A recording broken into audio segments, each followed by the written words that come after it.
A great resource for online students is tutoring that can be done in person or through WebEx.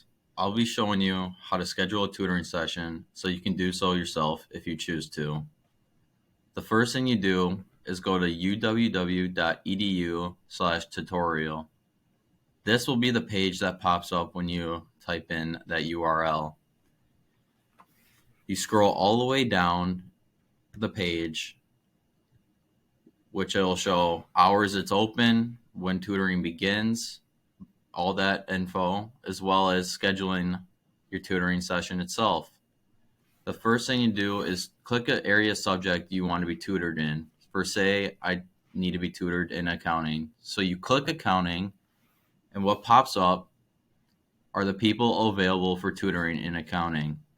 Now, the classes that are available in accounting will be shown right here, right below their names. So Abigail Thompson can help in accounting 244 and 249.